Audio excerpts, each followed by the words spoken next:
Hello friends, Odia घर channel को स्वागत। फ्रेंड्स, हिंदू शास्त्र अनुसार दीपावली रे माता लक्ष्मी पूजा करा जायଥାଏ।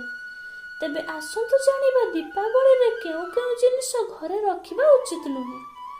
भंगा काच दीपावली पूर्वरु घर तुरंत बाहर कर दियंतु, कारण एही भंगा काच को अत्यंत अशुभ बोली कहा जाए।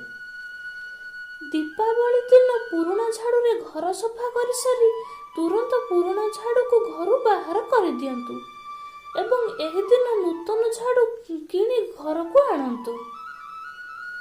एही दिन नूतन झाड़ू किनिबा अत्यंत शुभकारी बोली कहा जायଥାଏ। पुराणा लेंबू एवं कंचा लंका को दीपावली पूर्व घर बाहर कर दियंतु एवं एही दिन नूतन लेंबू एवं कंचा लंका आनी घर बाहर टांगी दियंतु।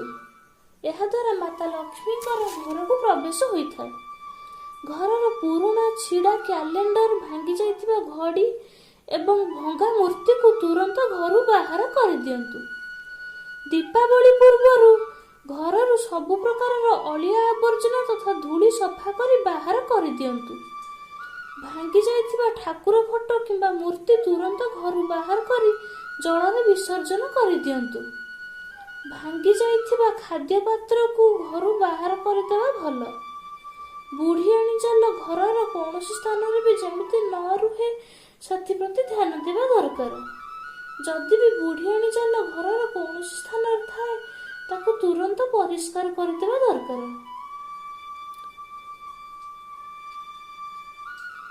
तेबे फ्रेंड्स, यह थिला दीपावली रे केउ जिनिस घरे रहिबा अशुभ बोली मना जाए। जदि भिडियोटी आपण मानक भल लगी थाए तबे भिडियोटी को लाइक एवं शेयर कर दियंतु। आउ हम चैनल ओडिया घर को सब्सक्राइब कर दियंतु। तबे रहिली, नमस्कार, जय जगन्नाथ।